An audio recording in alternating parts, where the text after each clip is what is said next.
ഇന്നലെ രാത്രി കണ്ട ഒരു ന്യൂ ഇയർ സെലിബ്രേഷൻ്റെ കാഴ്ചകളൊക്കെയാണ് ഇന്നത്തെ വീഡിയോയിൽ കാണാൻ പോകുന്നത്. ഫെബ്രുവരിയിൽ എന്തോന്നാണ് ന്യൂ ഇയർ എന്നാരും ചോദിക്കരുത്. കാരണം ചൈനീസ് ന്യൂ ഇയർ സെലിബ്രേറ്റ് ചെയ്യുന്നത് ഫെബ്രുവരിയിലാണ്, ഫെബ്രുവരി 17. മലേഷ്യയിൽ മലയ ആളുകൾ കഴിഞ്ഞാൽ ഏറ്റവും വലിയ പോപ്പുലേഷൻ ചൈനീസാണ്. അതായത് അവർ മലേഷ്യൻ സിറ്റിസൺസ് തന്നെയാണ്, പക്ഷേ അവരുടെ ഒറിജിൻ ചൈനയിൽ നിന്നാണ് മാത്രം. ഈ ബ്രിട്ടീഷുകാരുടെ കാലത്ത് വിവിധ ജോലികളും മറ്റും ചെയ്യാനായിട്ട് ഇങ്ങോട്ട് കൊണ്ടുവന്ന ചൈനക്കാരില്ലേ, പിന്നീട് അങ്ങോട്ട് ഇവിടെ സെറ്റിൽ ആവുകയും ഇവിടുത്തെ ഒരു മേജർ പോപ്പുലേഷൻ ആയിട്ട് മാറുകയും ചെയ്യുക. മലേഷ്യൻ ഇന്ത്യൻസും അതുപോലെ തന്നെ. അപ്പോൾ അതിനെക്കുറിച്ചൊക്കെ ഡീറ്റെയിൽ ആയിട്ട് നമുക്ക് പിന്നെ സംസാരിക്കാം. ഇപ്പോൾ നമുക്ക് ലയൺ ഡാൻസും വെടിക്കെട്ടൊക്കെ ആയിട്ടുള്ള ഈ ഒരു ലൊക്കാലിറ്റിയിൽ ഇന്നലെ രാത്രി കണ്ടക്ട് ചെയ്ത ചെറിയൊരു ന്യൂ ഇയർ സെലിബ്രേഷൻ്റെ കാഴ്ചകളൊക്കെ ഒന്ന് കാണാം. Let's watch the video. സമയം ഏകദേശം ഒരു 10 ആയിക്കണം. പതുക്കെ ഇറങ്ങി റാസ ടൗണിലോട്ട് നടന്നു. ഈ കാണുന്ന പാലത്തിന്റെ അപ്പുറത്താണ് ഈ പറഞ്ഞ ചെറിയ ടൗൺ. ആ വണ്ടിക്കകത്തുള്ളത് ഈ ന്യൂ ഇയർ പ്രോഗ്രാം അവതരിപ്പിക്കാൻ പോകുന്ന പിള്ളേരാണ്. ടൗൺ എത്തിയപ്പോഴത്തേക്കും അവിടെ ഇവിടെയൊക്കെ ആയിട്ട് ആളുകൾ പടക്കം പൊട്ടിക്കാനും മറ്റോ തുടങ്ങിയിട്ടുണ്ടായിരുന്നു.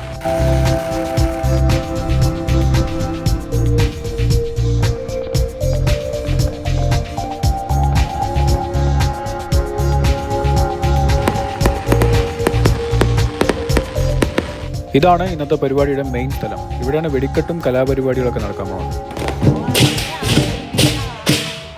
ഇനിയപ്പോൾ സമയം കളയാതെ ബാക്കിയുള്ള വിഷ്വൽസ് നമുക്ക് അങ്ങോട്ട് ഫുൾ സ്ട്രെച്ചിൽ കാണാം.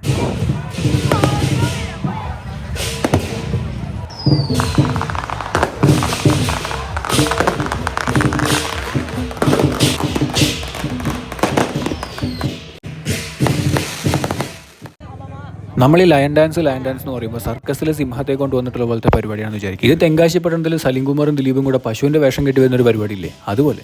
മുമ്പിൽ നിൽക്കുന്ന ആൾ സിംഹത്തിന്റെ തല കൺട്രോൾ ചെയ്യുമ്പോൾ ബാക്കിൽ നിൽക്കുന്ന ആൾ ബോഡിയും ബാക്കിലെ കാലും വാലും കൺട്രോൾ ചെയ്യും. ചൈനീസ് ന്യൂ ഇയറിന് ലയൺ ഡാൻസ് പെർഫോം ചെയ്യുന്നത് വെറും ഒരു എന്റർടൈൻമെന്റ് പർപ്പസിന് വേണ്ടി മാത്രമല്ല കേട്ടോ. അതിന് ചില ഐതിഹ്യങ്ങളും കാര്യങ്ങളും കൂടെ ഉണ്ട്. സാധാരണ ഒരു ബിസിനസ് സംരംഭം തുടങ്ങുമ്പോഴോ അല്ലെങ്കിൽ ചൈനീസ് അമ്പലങ്ങളിലോ മറ്റൊക്കെ പെർഫോം ചെയ്യുന്നത് കണ്ടുവരുന്ന ഈ ഒരു ലയൺ ഡാൻസ് ഈവിൾ സ്പിരിറ്റ്സിനെ ഇല്ലാതാക്കാനും സൗഭാഗ്യങ്ങൾ കൊണ്ടുവരാനാണെന്നാണ് പറയപ്പെടുന്നത്.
അത് ഏകദേശം തീരുമാനമായപ്പം അടുത്ത പരിപാടി തുടങ്ങി.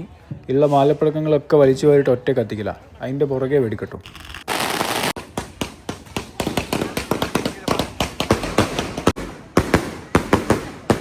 അപ്പോൾ ഗൈസ്, സ്റ്റേ ട്യൂൺഡ്. ഫയർ വർക്സിൻ്റെ ഒരു ഫുൾ വീഡിയോ ഒട്ടും വൈകാതെ തന്നെ വരുന്നതാണ്. Part 2 is coming soon.